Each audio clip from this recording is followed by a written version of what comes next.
Hi കൂട്ടുകാരെ, പുതിയൊരു വീഡിയോയിലേക്ക് എല്ലാവർക്കും സ്വാഗതം.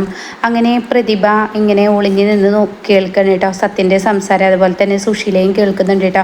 അങ്ങനെ ഇന്ദു എന്താ ഈ ആ സമയത്ത് വിളിച്ചിരിക്കുന്നു എന്ന് പറയുമ്പോൾ ഞാൻ സത്യേട്ടനോട് ക്ഷമ പറയാനാണ് വിളിച്ചത്, അതിന് മാത്രം നീ എന്നോട് എന്ത് തെറ്റാ ചെയ്തത് എന്നിങ്ങനെ സത്യം ചോദിക്കുമ്പോൾ, അപ്പോൾ സത്യേട്ടനെ അങ്ങനെ ഒരു തെറ്റ് ചെയ്തെന്ന് തോന്നലില്ലേ? ഇല്ല, എനിക്കില്ല. എന്നാൽ ഇപ്പോൾ സമാധാനമായി, അത്ര കേട്ടാൽ മതി എനിക്ക് എന്നൊക്കെ ഇങ്ങനെ പറയാൻ കേട്ടോ. പിന്നീട് എവിടെ രാഹുലിൻ്റെ കൂടെ ഉണ്ടോ, നീ ഇപ്പോൾ എവിടെയാണെന്ന് ചോദിക്കുമ്പോൾ അയാൾ മെഡിക്കൽ ക്യാമ്പിന് വേണ്ടി പോയിരിക്കുന്നു, പിന്നീട് എൻ്റെ അടുത്തോട്ട് വന്നിട്ടില്ല, ഞാനിപ്പോൾ എൻ്റെ വീട്ടിലാണ്, പിന്നീട് അങ്ങോട്ടേക്ക് പോയിട്ടില്ല. അപ്പോൾ രാഹുൽ നിന്നെ കാണാൻ വന്നില്ലെന്നോ? അയാൾ മെഡിക്കൽ ക്യാമ്പ് കഴിഞ്ഞ് തിരിച്ചെത്തിയില്ലേ?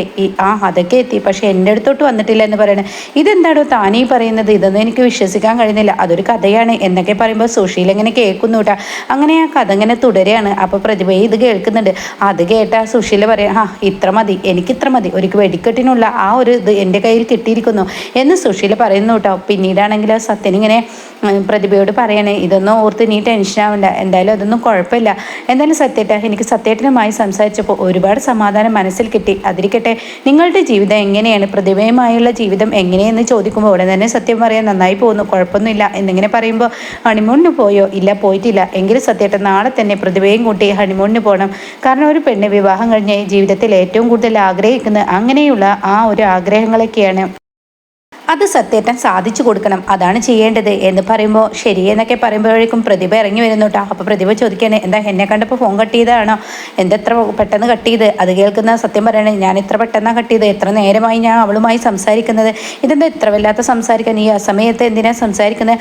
അതൊരു കാര്യമുണ്ട്, എന്താ എനിക്ക് ആ സമയത്ത് അവൾ വിളിക്കാൻ പാടില്ലെന്നുണ്ട്? ഇങ്ങനെയുള്ള സംശയങ്ങൾ വേണ്ട, എന്തായാലും നീ എൻ്റെ കൂടെ വാ, അവൾ പറഞ്ഞ എന്തെന്ന് ഞാൻ പറയാം, അത് വേണ്ട എന്നിങ്ങനെ പറയുമ്പോൾ, നിനക്ക് കേൾക്കാൻ താല്പര്യമുണ്ടെങ്കിൽ പോന്നാൽ മതി, പിന്നെ എന്നെ ചോദ്യം ചെയ്യാനും എന്നെ സംശയത്തിൻ്റെ നിഴലിൽ കാണാനൊന്നും നീ നിൽക്കണ്ട എന്നും പറഞ്ഞ് പ്രതിഭയുടെ മുന്നിൽ നിന്ന് പോകുമ്പോൾ പ്രതിമയ്ക്ക് ഒരു ദേഷ്യവും വാശിയൊക്കെ കയറണം കേട്ടോ.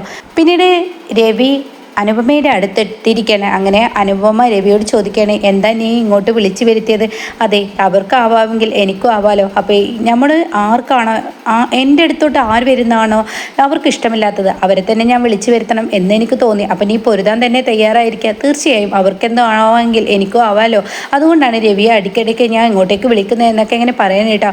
അപ്പോൾ ഈ സമയം അവിടോട്ട് ഇങ്ങനെ ഭാനുമ വരികയാണ്. ഇതാ രവി ചായ, ആഹാ ഇത് കൊള്ളാലോ, എന്നും ഭാനുമ ഇങ്ങനെ ഒരു ചായ തരുന്നുണ്ടല്ലോ, ഭാനുമയുടെ ചായ അടിപൊളി, അതിനെന്താ നീ രാവിലെ നടക്കുമ്പോൾ എന്നും ഈ വഴി കയറിക്കോ, നിനക്ക് എന്നൊരു ചായ കിട്ടും, അപ്പോഴേക്കും കുഞ്ഞിനുള്ള പാല് തിളപ്പിച്ച് വെച്ചിട്ടുണ്ട് മോളെ, അതെടുത്ത് കൊടുക്കും കുഞ്ഞിനെ എന്നിങ്ങനെ പറയുമ്പോൾ അനുപമ അവിടെ നിന്ന് പോകുമ്പോഴാണ് ഇത് ഇന്ദ്രൻ യാദൃശികമായി കാണുന്നത് കേട്ടോ.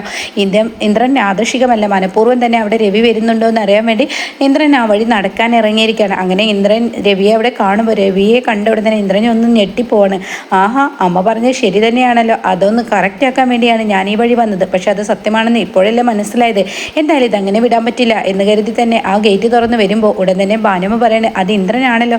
അത് കേൾക്കുന്ന രവി പറയണേ, എന്താ സംശയം, അവൻ തന്നെ എന്ന് പറയട്ടോ. പിന്നീട് ഇന്ദ്രൻ അങ്ങ് കടന്നു വന്ന ഉടൻ തന്നെ, എന്താ നീ ഇവിടെ, എന്താ എനിക്ക് ഇവിടെ വരാൻ പാടില്ലെന്നുണ്ടോ എന്ന് പറഞ്ഞ ഉടൻ തന്നെ, ആണുങ്ങളില്ലാത്ത വീട്ടിൽ നീ എന്തിനാടാ കയറുന്നത് എന്ന് ഇന്ദ്രൻ ചോദിക്കുമ്പോൾ, ആണുങ്ങളില്ലാത്ത വീട്ടിൽ തന്നെയായിരുന്നല്ലോ പണ്ട് നീ എൻ്റെ ഭാര്യയുടെ വീട്ടിൽ കയറി നടക്കായിരുന്നല്ലോ, ഞാൻ ഗൾഫിലായിരിക്കുമ്പോൾ, അതുപോലെ തന്നെ എൻ്റെ ഭാര്യയുടെ അടുത്ത് ആണില്ലെന്ന് കാണുമ്പോൾ നീ എത്തിയിരുന്നല്ലോ എന്ന് പറയുമ്പോൾ, എടാ നീ എന്നെ ചോദ്യം ചെയ്യുന്നു. അത് കേട്ട ഉടൻ തന്നെ ശരിയാണ്, ഇന്ദ്രൻ ചോദ്യം ചെയ്യുന്നത് പോലെ ചോദ്യം ചെയ്യണമായിരുന്നു രവി, നീ അത് ചെയ്തില്ല. കാര്യം എന്ത് പറയാനോ, അക്കാര്യത്തിൽ ചുണക്കുട്ടിയുള്ള ആൺകുട്ടിയാണ് ഇന്ദ്രൻ, അവൻ്റെ ഭാര്യത്തെ ആരെങ്കിലും വന്നപ്പോൾ അവൻ എന്തൊരു ടെൻഷനാണ്, നീ അത് ചെയ്യാതെ പോയി. അത് കേട്ടോടെ തന്നെ ഇന്ദ്രനൊന്ന് ഞെട്ടുന്നു കേട്ടോ.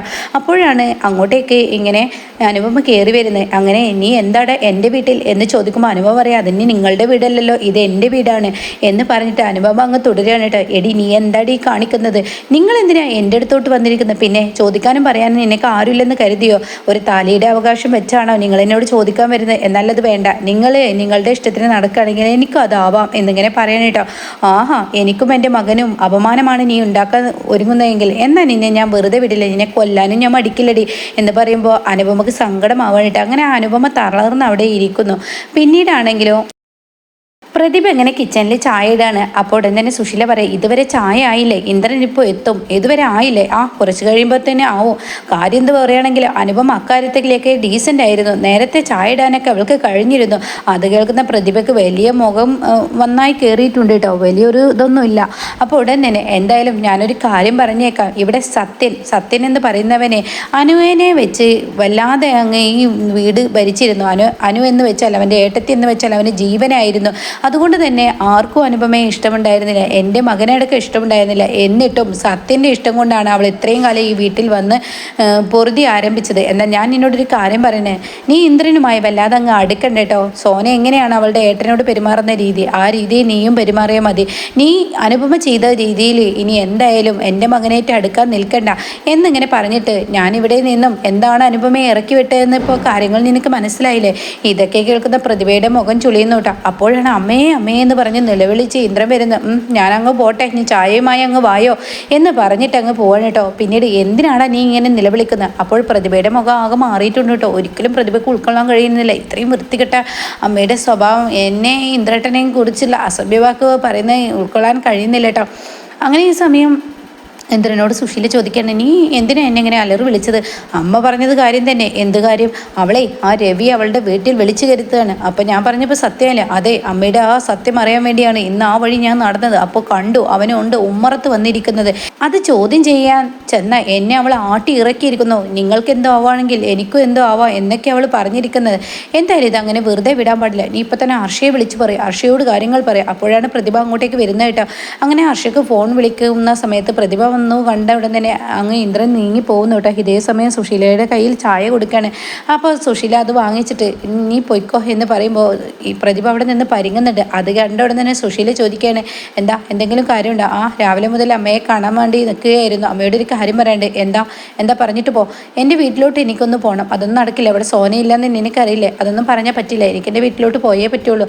അത് കേട്ട ഉടൻ തന്നെ സുശീല ചോദിക്കുകയാണ്, ഞാൻ പറഞ്ഞില്ലേ ഇന്നിവിടെ ഇല്ലയെന്ന്, എനിക്ക് എൻ്റെ അച്ഛനമ്മയും കാണണം, ഞാൻ ഇന്ന് പോയിരിക്കുമെന്ന് പറഞ്ഞ് പ്രതിഭ അങ്ങ് പോകുമ്പോൾ ഓരോന്നിൻ്റെ കാട്ടിക്കൂട്ടൽ എന്നുള്ള ഭാവത്തിൽ നിൽക്കുന്നു കേട്ടോ. അപ്പോഴേക്കും അങ്ങോട്ടേക്ക് ഇന്ദ്രൻ കയറി വരികയാണ്. എന്തായിടാ നീ ഹർഷയോട് പറഞ്ഞോ? ഹർഷയോട് കാര്യങ്ങളൊക്കെ പറഞ്ഞു എന്ന് പറയാണ്. പിന്നീട് ഹർഷയാണ് കാണിക്കുന്നത്. അപ്പോഴേക്കും രവി അവിടെ എത്തുന്നു. കാറിൽ നിന്ന് ഇറങ്ങി വന്ന രവിയെ കാണുമ്പോൾ ഹർഷ അങ്ങ് തുള്ളാണ്. നിങ്ങൾ പോയില്ലേ അവളുടെ അടുത്തോട്ട്, അനുപമയുടെ അടുത്തോട്ട്? അപ്പോഴേക്കും നിനക്ക് ഇന്ദ്രൻ വിളിച്ചു പറഞ്ഞു കഴിഞ്ഞോ? ഇങ്ങനെയുള്ള കാര്യങ്ങൾ നടക്കുന്ന വിളിച്ചു പറയണല്ലോ. അവന് എങ്ങനെയാണ് ഇങ്ങനെയുള്ള പ്രവൃത്തികൾ ചെയ്യാൻ കഴിയുന്നത്? ഞാൻ അവിടെ പോയെങ്കിൽ നിനക്ക് വിളിച്ചു പറഞ്ഞെങ്കിൽ അവൻ എത്ര തവണ ഇവിടെ വന്നിരിക്കുന്നു. ഇത് ഇത്ര കാര്യമാക്കേണ്ട കാര്യം അവനുണ്ടോ? കാരണം ഞാൻ സിറ്റ് ഔട്ടിൽ ഇരുന്നിട്ടാണ് സംസാരിച്ചത്. നീയും അവനും റൂമിൽ ഒളിപ്പിച്ച് വെച്ചിട്ട് ഇവിടെ ഇല്ലെന്നും പറഞ്ഞും ഇരുട്ടത്തിൻ്റെ മറവിൽ പല പ്രാവശ്യം ഇവിടെ വന്നു ഒക്കെയാണ് ഇന്ദ്രൻ കളിച്ചിരുന്നത്. എന്നിട്ട് നിന്നെ ഞാൻ സംശയിച്ചോടി. നിങ്ങൾ എന്തപ്പോൾ പറഞ്ഞു വരുന്നത്? റൂമിൽ ഒളിപ്പിച്ചു എന്ന് പറഞ്ഞാൽ അവരുടെ അമ്മയാണ് അത് ചെയ്തത്, ഇന്ദ്രൻ്റെ അമ്മ, ഞാനല്ല. ആ തള്ള പോലെ വൃത്തികെട്ട തള്ള എവിടെയും ഉണ്ടാവില്ലല്ലോ.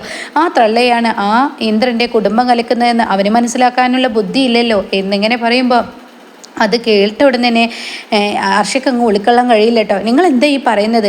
നീ മിണ്ടരുത്, വൃത്തികെട്ടത് ചെയ്തതും പോരാ. എന്നിട്ട് അന്ന് ഞാനത് കൂട്ടി നിന്നല്ലായിരുന്നെങ്കിൽ അന്നേ തകർന്നു വീണിരുന്നു നിൻ്റെയും ഈ പറയുന്ന ഇന്ദ്രൻ്റെയും ജീവിതം, ഈ പറയുന്ന സുശീലയുടെയൊക്കെ. അത് ചെയ്യാതിരുന്നതാണ് എൻ്റെ തെറ്റ്. എന്നാൽ അത് എനിക്ക് ബോധ്യപ്പെട്ടിരിക്കുന്നു. അതുകൊണ്ട് എൻ്റെ ജീവിതം എങ്ങനെ ഇരിക്കണ്ട എന്ന് തീരുമാനിക്കുന്നത് ഞാനാണ്, നീയല്ല എന്നുള്ളൊരു വാണിംഗും കൊടുത്ത് ഇന്ദ്രൻ ഹർഷയ്ക്ക് കൊടുക്കുമ്പോൾ ഹർഷ അവിടെ നിന്ന് ദേഷ്യം പിടിച്ച് പോകാനായിട്ട്. അപ്പം ഇങ്ങനെയൊക്കെയുള്ള ഒരു എപ്പിസോഡാണ് ഇന്ന് വന്നിരിക്കുന്നത്.